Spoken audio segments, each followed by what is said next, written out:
అధినాయకుల ప్రతినిధి వారు కొత్త ఢిల్లీ వారికి ఆశీర్వాదపూర్వకంగా తెలియజేయనిది ఏమనగా,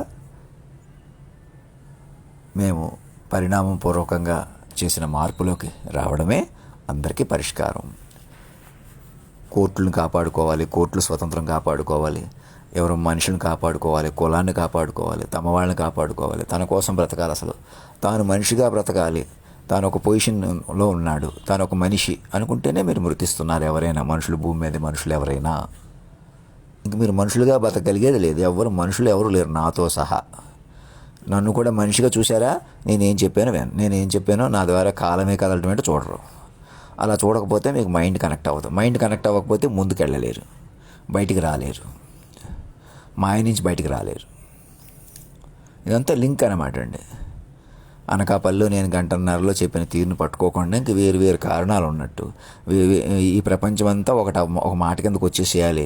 రాకపోతే మీరు మాట కిందకు వచ్చేసేయాలి కాదు, మాట ప్రకారం ఒక మాటలో ఈ ప్రపంచం అంతా ఒక మాట తీరులోనే ఉందని తెలుసుకోకపోతే, వీళ్ళంత ప్రజలకు తెలిసి అప్రమత్తం చేయకపోతే మీరు మృతంలో కొనసాగుతారు. అదే మృతం అంటే. చంద్రశేఖరరావు నేను మొండోడిని, లేకపోతే ఇంకొకటి అని భయపెట్టినట్టు చెప్పడం, లేదా నేను ఎంతైనా సాధిస్తాను, నేను చాలా బలంగా ఉంటాను, నేను ఎవరిని లెక్క చేయను, ఆ ధోరణి చాలా పొరపాటు. అది మిమ్మల్ని ఎవరు రెచ్చగొడుతున్నారో, ఎందుకు రెచ్చిపోతున్నారు, నేను అమాయకుల్ని, ఆడవాళ్ళు లాంటి వాళ్ళని కొంచెం మొండిగా ఉండండి అని నేను అందుకు అన్నాను. అలాగా అది కూడా ఎవరైనా మిమ్మల్ని విమర్శిస్తుంటే, వేధిస్తుంటే, అవమానిస్తుంటే.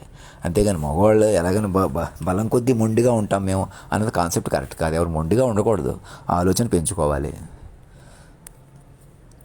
అలాగే ఎలాగైనా కోర్టులను కాపాడుకుంటామని జస్టిస్ రమణ గారు ఆలోచిస్తున్న తీరు కాదు. కోర్టులను కాపాడుకోవడం, కోర్టు స్వతంత్రం కాపాడుకోవడం కాదు. మీరు మనిషిగా మనలేరు, ఎవరు మనుషులుగా మనలేరు.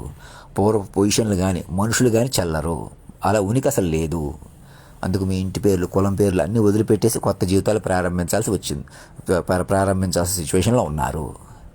మీరు నన్ను ఒక పరిణామంగా పట్టుకోవడం వల్ల సాధ్యపడుతుంది. నన్ను పరిణామంగా చూడకపోవడం వల్ల నన్ను ఇంకా మనిషిగా చూసుకుంటూ కులం కొద్దీ, మనుషులు కొద్దీ, లేదా పొజిషన్లు కొద్దీ, పోలీసులు కొద్దీ, వ్యక్తులు కొద్దీ, ఏదో ఒకటి మీడియాలు కొద్దీ, చదువులు కొద్దీ, పదవులు కొద్దీ ఇంక ఎవ్వరూ లేరిక. ఇంకా ఆడవాళ్ళు వేరే ఎక్కడో ఉన్నారు. నాలో చేరిన ఆడతనాన్నే మీకు తల్లి తండ్రి, నన్ను ఎంచుకున్న సృష్టే మీకు తల్లి అనమాట. నన్ను సామాన్యుడిని, నాలో చేరిన తీరే మీకు ఆదర్శం అనమాట. నేనే తల్లి తండ్రి గురువు అని వాక్ రూపంలో ఉన్నానని తెలుసుకోవాలి. అందరికీ మెసేజ్లు పంపించడం ఎందుకని గరికపాటి నరసింహరావు గారు చెబుతున్నారు. అందరికీ పంపించినందుకు నువ్వు పాటించు అని చెప్పడం లాంటి పొడిగా ఎవరైనా ఏం చెబుతున్నారు చూసుకోవాలి ఫస్ట్. అందరికీ పంపించాడా, ఒకడికే పంపించాడా అని కాదు. అక్కడ ఆ మెసేజ్లో ఏముంది? ఇప్పుడు ఉదాహరణకు నేనే ఉన్నాను, నా మెసేజ్లో ఏముంది? నా ప్రకారం ఉంది పరిస్థితి. మీరు పాత ఉపన్యాసాలు కానీ, ఆధ్యాత్మిక ధోరణులు కానీ ఏవో మాటలు చెప్పడానికి వేస్ట్ అనమాట.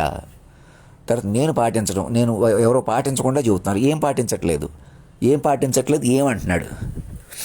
నన్ను మనిషిగా చూడకండి. నేను కూడా మనలేనంటుంటే అర్థం చేసుకోకుండా నేను ఇంకా పాటించట్లేదు, నేను ఇలాగే ఉన్నాను, ఇక్కడే ఉన్నాను, అక్కడే ఉన్నానని ఎవరు తమాషా చేస్తున్నారో ఆలోచించుకోండి ఒకసారి. మీరు ఒకసారి 10 ఊరు ఒకటి అవ్వండి నా మాట విని. ఇక్కడ హాస్టల్ రామకృష్ణతో కలుపుకొని అక్కడ సాక్షులు అందరూ ఏకకాలంలో సమావేశం చెందండి. ఒక ఆన్లైన్లో కనెక్ట్ అవ్వండి ఫస్ట్. ఎప్పుడు నేను ఏమంటున్నా చూసుకోండి. నా ప్రకారం గంటన్నరలో 10-15 ఏళ్ళు నడిచిందంటే అలా ఉంది ప్రపంచం. జస్టిస్ రమణ గారు కూడా చెప్పండి. నేను తిట్టినా, ఆవేశపడినా, పెద్దవాళ్ళు నాలో ఉన్న చేరిన కాలస్వరూపాన్ని మీరు బలపరుచుకోవాలి. నన్ను పిచ్చోని చేసేయకూడదు, రెచ్చిపోకూడదు, రెచ్చగొట్టకూడదు. నా కోసం ఇంకొకరిని వేధించడం తప్పు కాదు, తమాషా చేయొచ్చు, వీడు ఒక్కడే పెద్దోడైపోతాడు అనుకుంటున్నాను అని ఉన్మాదం నుంచి బయటపడండి. ఎవరికి వాళ్ళే. ఏ మనిషి ఇంకొకరి మనిషి వేధించడం, భయపెట్టడం, కొందరిని అడ్డం పెట్టుకుని బతకడం, కొందరిని ఏదో ఒకటి చేయటం, ఇలాంటి పనులు మానుకోండి. ఎవరు బ్యాంక్ అకౌంట్ ఆడది, ఎవరు ఆధార్ కార్డు ఆడది, ఎవరు స్వతంత్రం ఆడది, ఒకరిని వేధించి, ఒకరిని అవమానించి, ఒకరిని పెంచడం కోసం ఒకరు తుంచడం లాంటి ఎలాంటి భౌతిక యాంత్రిక అలవాట్ల నుంచి, ఆలోచన నుంచి బయటికి రండి. మనిషి స్వతంత్రించాలంటే మాట పట్టుకోవాలి. ముందే గంటన్నరలో చెప్పేనే ఆ తీరుని పట్టుకోవాలి. మేము ఇలాగే ఉంటాం, అలాగే ఉంటాం, ఎవరు ఉండలేరు అలాగా. మనుషులుగా మనలేరు అసలు. ఇది దుర్గాష్టమని, ఇవాళ దుర్గాదేవి పండుగని, రేపొద్దున ఇంకో పండుగని, ఏ పండుగలతో దేనితో సంబంధం లేదు, ఏ మతంతో సంబంధం లేదు. శనివారం అని, ఆదివారం అని, శనివారం మంచి రోజు, ఆదివారం చెడ్డ రోజు, అలా ఏమీ లేదు. ఇంకా అన్నీ విచక్షణ రూపంలో, మాట రూపంలో ఉన్నాయి. పరిటాల రవి గురించి చెప్పిన, ముక్కు మీద దెబ్బతో శోభనబాబు పడిపోయినా, ఎవరికి నేనేం చెప్పినా నేను కాలాతీతంగా జరిగిన పరిణామం ప్రకారం నన్ను భావించాలి. నన్ను మామూలు మనిషిగా భావించకూడదు. మీరు మామూలు మనిషిగా ఎదుర్కోకూడదు, ఇంకా ఎదురు చూడకూడదు. రొటీన్గా హాస్టల్ ఫీజు అడగటం, ఏ నోటితో అడుగుతున్నారు అదే పద్ధతిలో ఎక్కడెక్కడ ఎప్పటి నుంచో నన్ను పట్టించుకోకుండా చేసి అనేక మోసాలకు కారణమైన వాటిని సరిదిద్దుకోవాల్సి ఉంది. నన్ను మనిషిగా తొక్కేసి మనుషులుగా కలపాలి, మనుషులుగా తమాషా చేయాలని ధోరణి ఆపేసేయండి. నేను ఎవరెవరిని విడగొట్టేశారో, ఎవరెవరిని మోసాలు చేశారో వాళ్ళు కలపండి. అందరూ ముందుకు వచ్చారు, ఫేస్బుక్లో వాటిలో ముందుకు వచ్చేలా చూసుకోండి. నువ్వు చెబుతున్నావు కానీ పాటించట్లేదు అనకండి. ఉన్మాదంగా, మూర్ఖంగా గరికపాటి నరసింహారావు గారు ఆలోచించండి. నేనేమంటున్నాను, మొదట నన్ను మనిషిగా చూడకండి. నేనేమంటున్నాను చూసుకోండి. గంటన్నరలో 10-15 ఏళ్ళు చెప్పడం చూసుకోండి. అదే రాముడు, కృష్ణుడు, తత్వం, యేసుప్రభు, అల్లా కొత్త వరవడి అది. నేనేమంటున్నాను చూసుకోవాలి, దాని మీద మాట్లాడాలి. అందరికి చెప్పడం ఎందుకు? అందరికి చెప్పడం కాదు, ఏం చెబుతున్నాడు మీరు మనుషులుగా మనడానికి లేదంటున్నాడు. దాని అర్థం ఏంటి? అతను ఏం చెబుతున్నాడు? అతని మీద చెబితే అతను పట్టుకుంటే ఈమెయిల్ ద్వారా ఎవరు పట్టుకోవాలి? గవర్నర్ గారి నుంచి ఇప్పుడు వచ్చి ఈమెయిల్ పంపలేకపోతున్నారంటే, కమ్యూనికేట్ చేయలేకపోతున్నారంటే, మీడియాలు కొద్ది రెచ్చిపోవడం, ఏదోటి చేయటం, ఏదోటి చెప్పడం, మనుషులుగా డీల్ చేయండి అంటాం, మనుషులుగా తమాషా చేయటం అంటాం. మనుషులుగా తమాషా ఆపేసేయండి. సురేష్ లాంటి వాళ్ళకి, హారిక లాంటి వాళ్ళకి, ఎవరు శ్రీవల్లి, మణిబాబు ఉద్యమంలో గౌరవించండి. ఆషామాషి ఆపేసేయండి. ఇక్కడ గొడవలాగా, అక్కడ గొడవలాగా, ఎవరు చిన్నవాళ్లే కదా, పెద్దవాళ్ళకి ఎవరు లేరు అలాగా. చంద్రశేఖరరావు, జగన్మోహన్ రెడ్డి ఆలోచించేలా చేయండి.